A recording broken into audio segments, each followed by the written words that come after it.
The Shurangama Sutra, Volume 3, 35. If they were to have a special place apart from the mind, then would the Dharmas themselves be able to know? If they had a sense of knowing, they would be called a mind. Being something other than you and yet not defiling objects, they would be someone else's mind. Being the same as you, they would be your own mind. But how could your mind exist apart from you? If they had no sense of knowing, and yet these defiling objects were not forms, sounds, smells, or tastes, neither cold nor warmth nor emptiness, where would they be located? They are not represented in form or emptiness, nor is it likely that they exist somewhere in the human realm beyond emptiness. For if they did, the mind could not be aware of them. From where, then, would they arise? From this you should understand that neither dharmas nor the mind can be located, and thus the two places of mind and dharmas are empty and false. Fundamentally, their natures cannot be attributed to either causes and conditions or spontaneity. Moreover, Ananda, why do I say that the 18 realms are basically the wonderful nature of true suchness, the treasury of the Tathagata? Ananda, as you understand it, the eyes and forms create the conditions that produce the eye consciousness. Is this consciousness produced because of the eyes, such that the eyes are its realm, or is it produced because of forms, such that forms are its realm? Ananda, if it were produced because of the eyes, then in the absence of emptiness and form, it would not be able to make distinctions. Moreover, your seeing is neither green, yellow, red, nor white. There is virtually nothing in which it is represented. Therefore, from what would the realm be established? If it were produced because of form, then when no forms were present in emptiness, your consciousness would cease to be. Then why is it that the consciousness recognizes emptiness?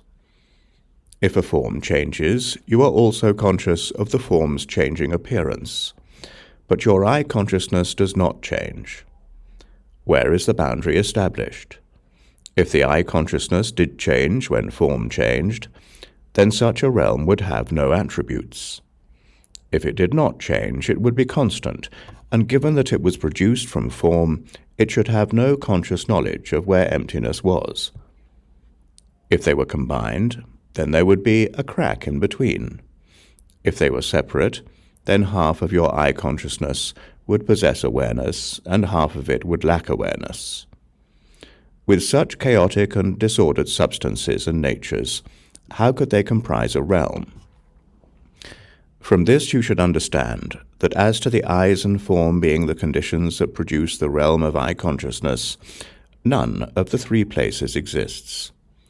Fundamentally, the natures of the eyes, forms, and the form realm, these three, cannot be attributed to either causes and conditions or spontaneity.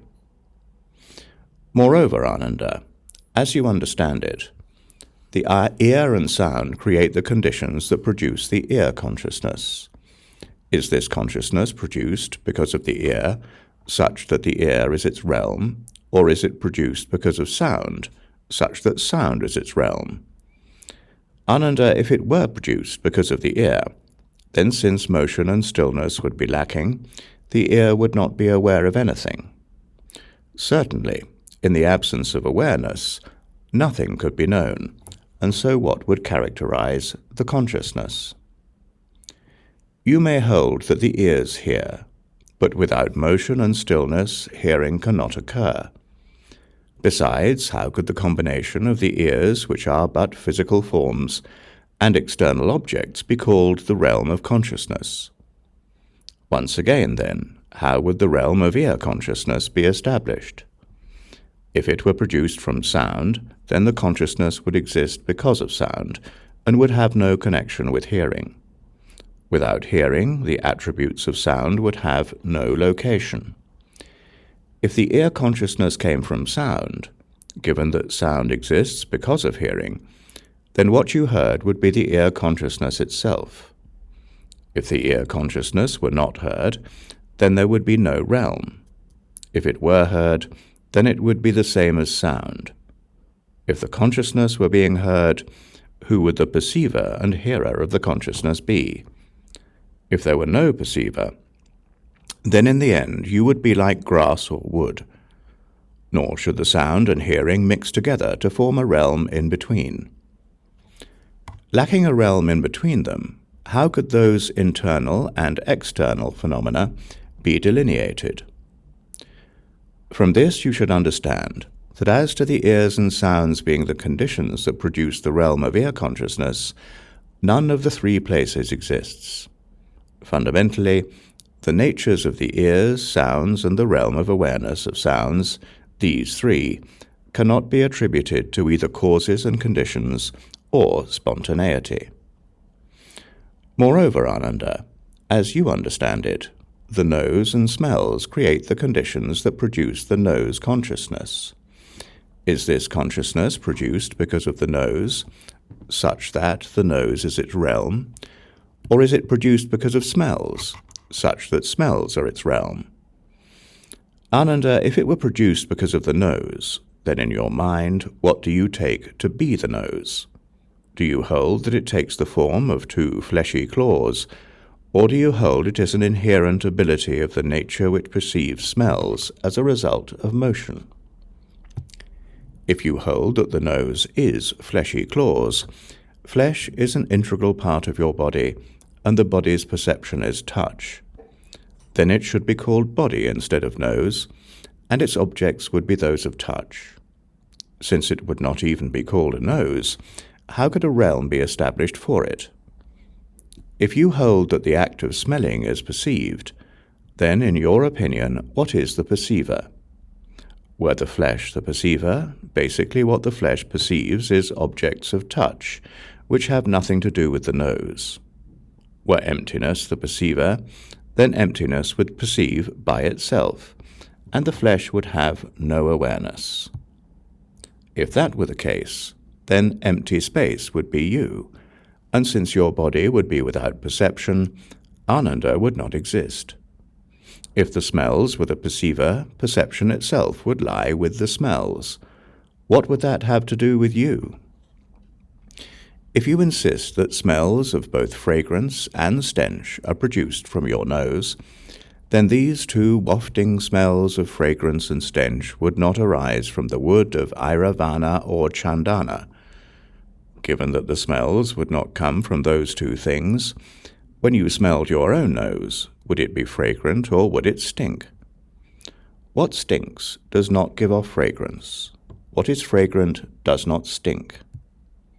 If you could smell both the fragrance and the stench, then you, a single person, would have two noses, and I would now be addressing questions to two Anandas.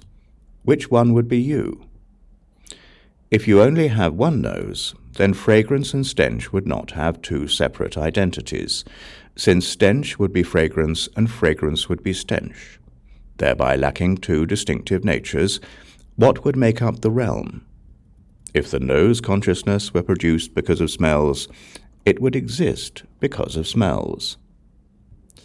Just as the eyes can see but are unable to see themselves, so too if the nose consciousness existed because of smells, it should not be aware of smells. If it had no awareness, it could not be a consciousness. If the consciousness were not aware of smells, then the realm could not be established from smells. If the consciousness was not aware of smells, then the realm could not be established due to smells. Since no realm of consciousness would exist between them, then how could any of the internal or external phenomena exist either? A nature of smelling like that would be ultimately empty and false. From this you should understand that as to the nose and smells being the conditions that produce the realm of nose consciousness, none of the three places exists. Fundamentally, the natures of the nose, smells, and the realm of smelling, these three, cannot be attributed to either causes and conditions or spontaneity.